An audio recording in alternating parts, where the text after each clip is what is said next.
meus queridos, tudo bem com vocês? Espero que sim! Hoje finalizaremos os nossos estudos sobre Roma.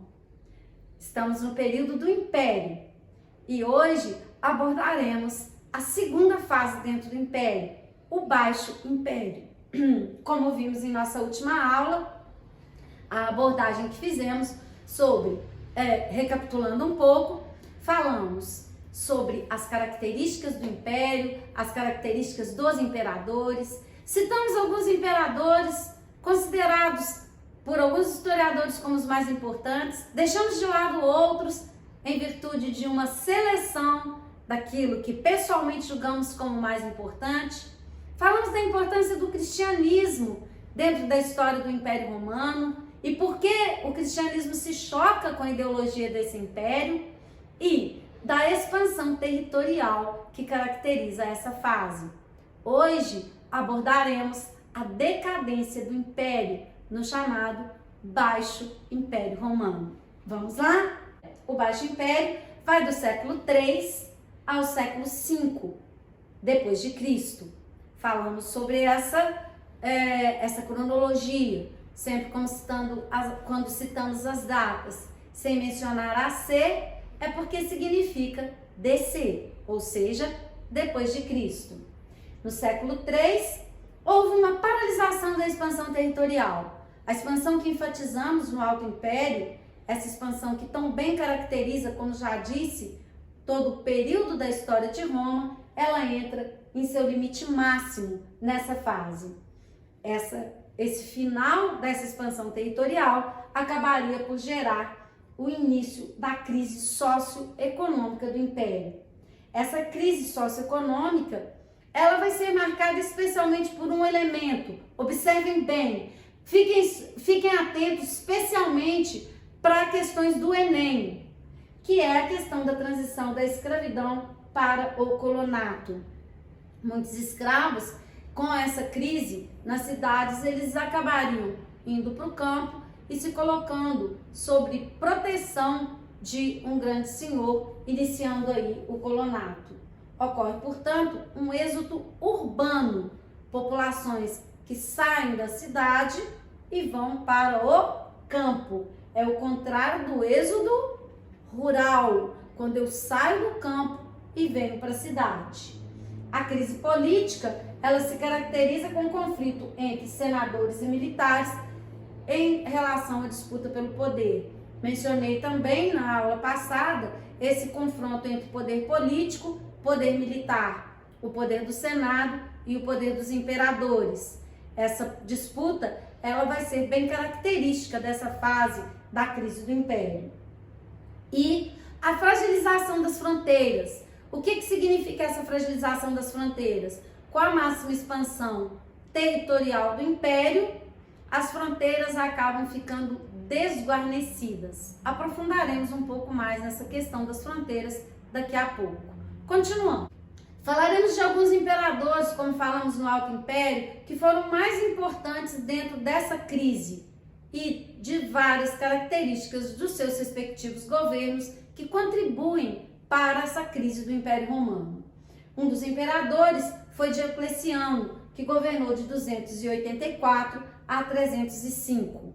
Quais foram as medidas mais importantes do governo de Diocleciano inseridas nessa crise? Ele vai promover o chamado Edito de Máximo. O que é esse Edito de Máximo? Ele promoveu uma tentativa de congelamento de preços dos produtos para evitar a crise econômica, que acabou não resultando em nenhum tipo de melhoria. No século III, mais precisamente em 286, ele estabelece uma tetrarquia. O que significa isso? Ele dividiu a administração do Império entre 4 generais. 2 Augustos, o que significa isso? Divinos, que é Diocleciano e Maximiano, e 2 Césares, que são Galério e Constâncio. Esses 4 imperadores, eles tinham por objetivo facilitar a administração, o que também não resultou em uma medida que tenha sido de fato eficiente, porque na prática o poder continuou concentrado nas mãos de Diocleciano. No século III, temos aí, em virtude de todas essas questões internas do Império, a entrada pacífica dos povos bárbaros no Império Romano.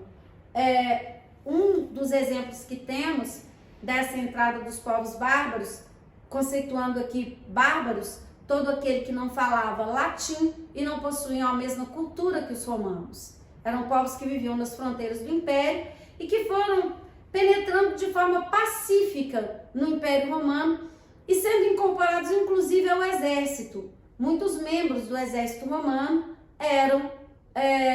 tinham origem nesses povos bárbaros. Obviamente, se eu tenho um exército composto por estrangeiros, passa a ser, portanto, um exército que não tem tanta fidelidade como o antigo Império Romano, considerado, olhem bem o que eu vou falar, um dos exércitos mais poderosos da história mundial.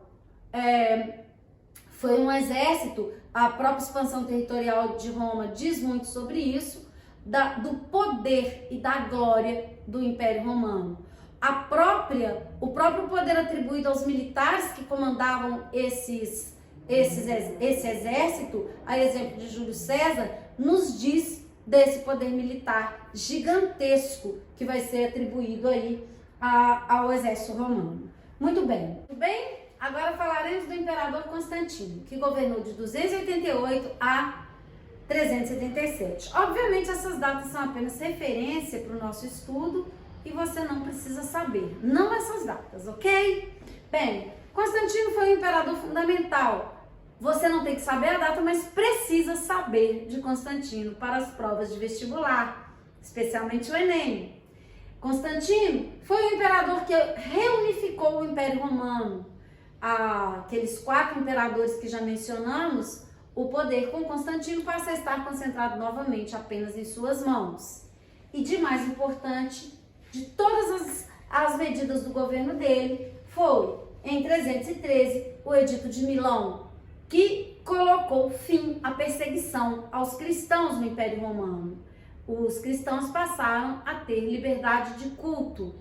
Além disso, no Concílio de Nicéia, concílio é uma reunião da igreja, Constantino iria promover a primeira reunião, que é uma reunião ecumênica da história. Ou seja, ele reuniu vários princípios religiosos e ali vários representantes do chamado cristianismo primitivo estabeleceram muito daqueles que seriam os dogmas do cristianismo. Portanto, a importância de cristianismo do ponto de vista, a importância de Constantino do ponto de vista da estruturação do cristianismo, ela é fundamental. Pesquisem mais sobre ele para quem quiser se aprofundar mais nesse assunto.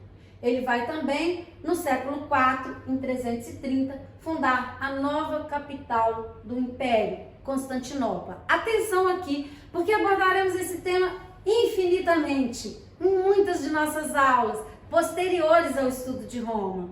Como o Império havia crescido muito, qual foi a atitude de Constantino? Dividiu o Império Romano do Ocidente, com capital em Roma, Império Romano do Oriente, com capital em Constantinopla.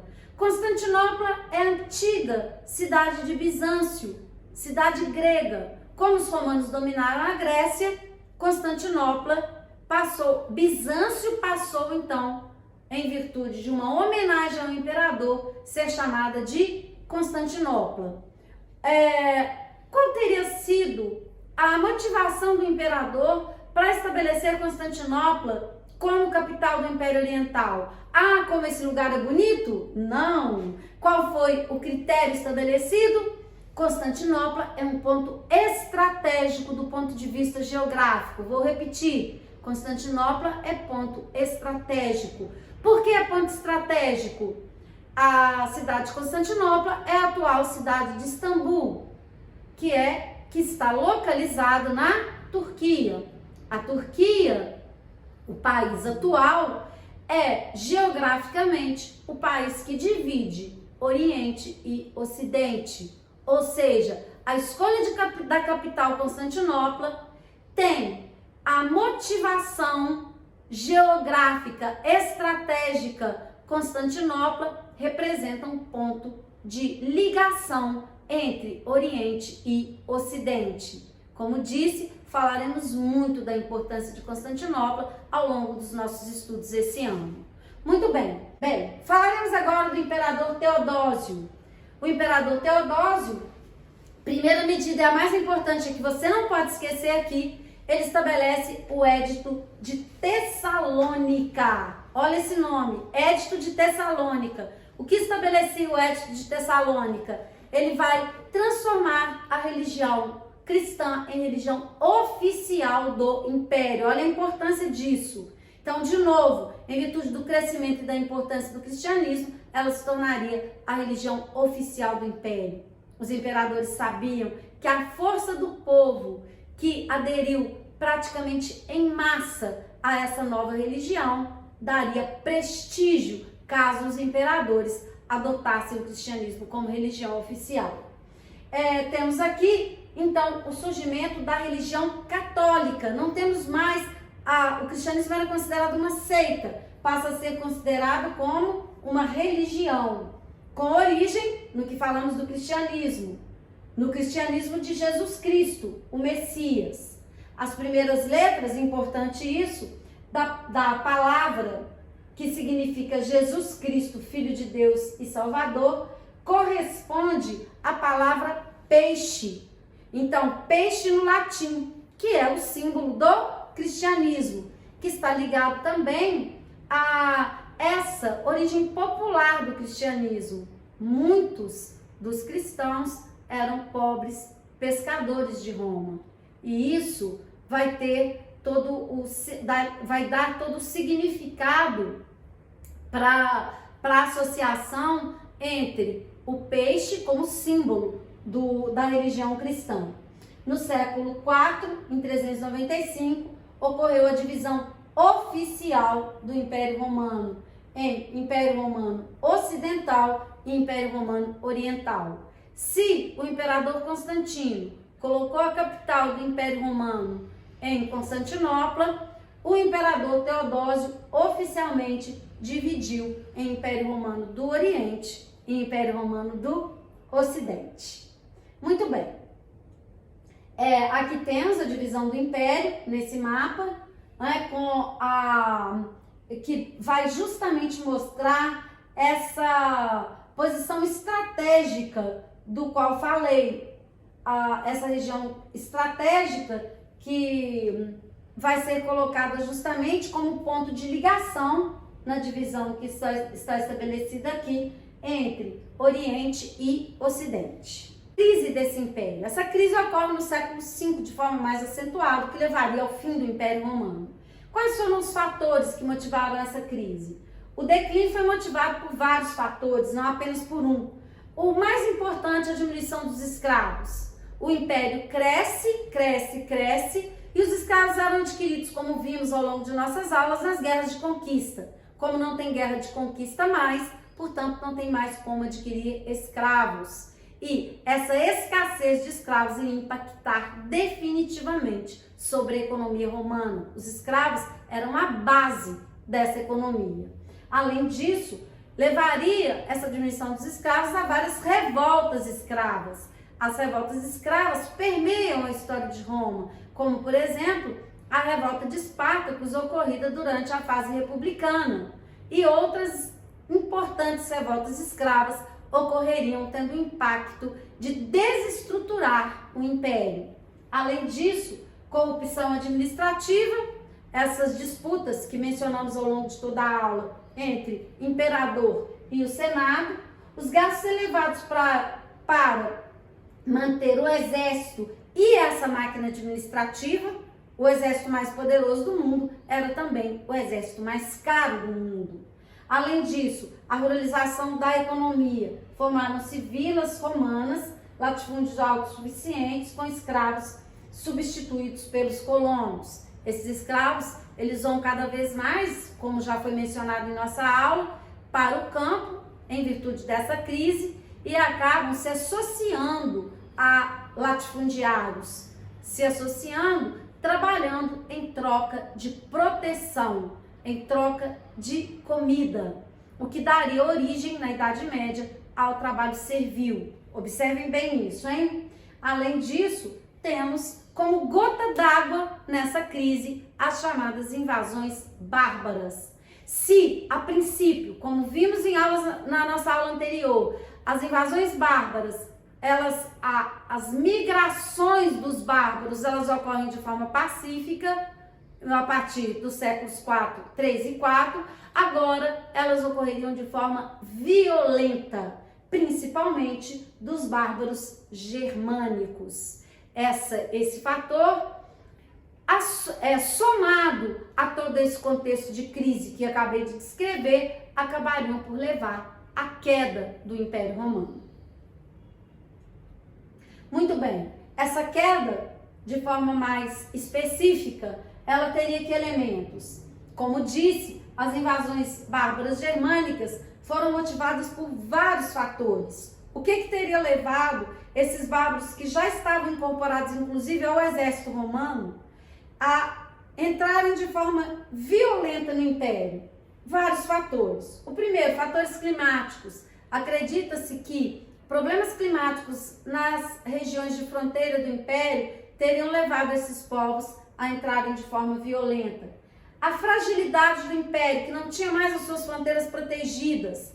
O exército, que não recebia mais o seu soldo, o seu salário, palavra salário que vem de sal, que era como os soldados recebiam, deixam de receber o salário e acabam, então, não protegendo mais. Além disso, devemos lembrar que a origem do exército, ela passa a ser também de povos bárbaros, que não iriam proteger, obviamente, as fronteiras da mesma forma que o exército original. Então, o desguarnecimento dessas fronteiras teria facilitado a invasão violenta desses povos. Além disso, a pressão militar dos hunos. Quem são os hunos? Assistiram o filme da...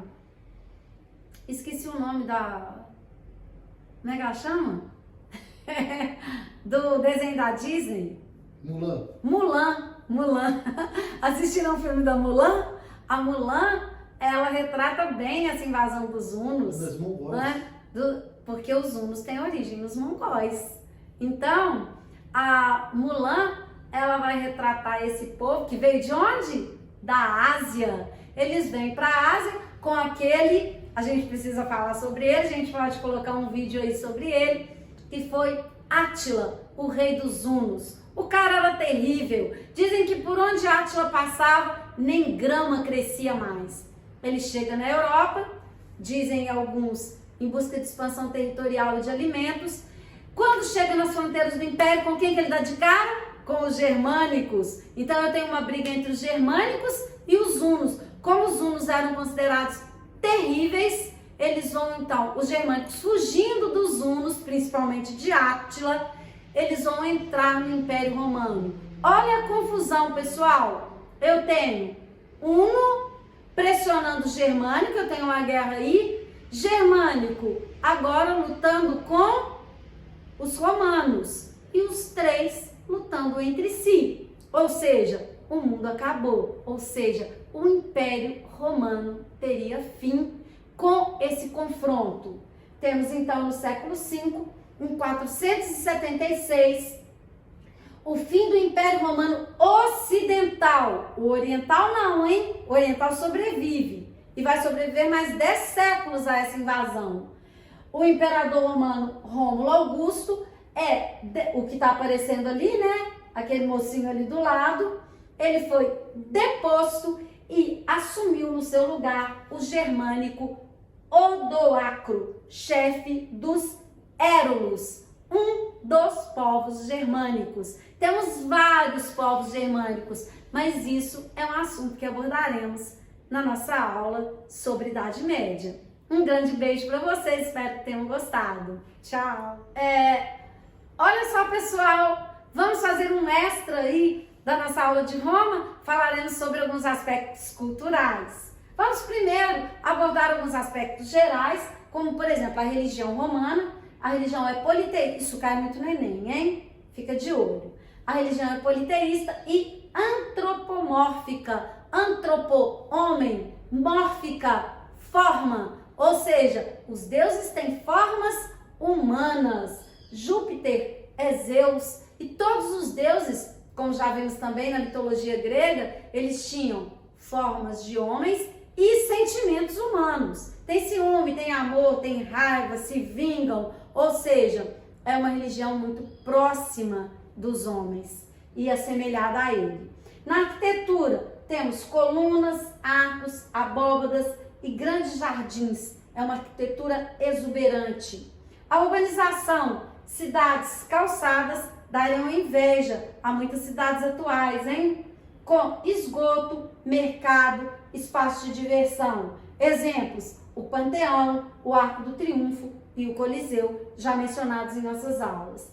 Na arte, murais pintados, mosaicos e esculturas famosas até hoje que inspiraram outros tantos estilos artísticos ao longo da história. Na literatura, já vimos o poeta Virgílio, o escritor e filósofo Cícero, o historiador Tito Livio, todos que nos influenciam até hoje indiscutivelmente. No direito, a lei das 12 tábuas, na verdade o nosso direito está baseado no direito romano, tanto que várias palavras do direito atual são palavras em latim. A língua é o latim, como nossa própria língua, com origem no latim. Temos aí agora exemplos dos deuses do panteão romano. Só uma curiosidade, os romanos dominaram a Grécia. Houve então uma fusão, como já vimos, entre as duas culturas, que vai levar a denominação de cultura greco-romana. É um dos poucos casos na história em que a cultura do dominado se sobrepôs à cultura do dominador. Portanto, muitos deuses gregos passaram a ter um outro nome, que é o de um deus romano, mas a origem é grega. Então temos aí o panteão, né, dos deuses Baco, Diana, Juno, Júpiter. Observem o quadro e relacionem com vários aspectos, né, desses deuses do nosso cotidiano, de palavras, né, dos deuses aí, de denominações dos deuses que usamos até hoje. Continuando, aqui temos a relação entre o deus romano e o deus grego. Quem é em Roma, o deus, e qual é o seu similar no deus grego? Temos aí a função de cada um deles, né? Por exemplo, vamos ver que a deusa Vênus, né, que é a Afrodite, que é a deusa da beleza e do amor. Então, não vamos aprofundar aqui, quem tiver interesse pode aprofundar, porque o tema é maravilhoso, não é? Bem, temos aqui exemplos da arquitetura, já citamos alguns exemplos fundamentais, né? Para quem quiser viajar para a Itália, a gente precisa saber disso, e para quem for fazer vestibular também. Então, vamos lá? A arte romana, já citamos, o esplendor da arte romana, como que ela é importante e nos influencia até hoje, em termos não só, né, da arte, como também de estilo arquitetônico. A gente termina aqui a nossa aula, espero que tenham gostado. Um beijo e até a nossa aula de Idade Média, hein? Ficou engraçadinha, né? Ficou.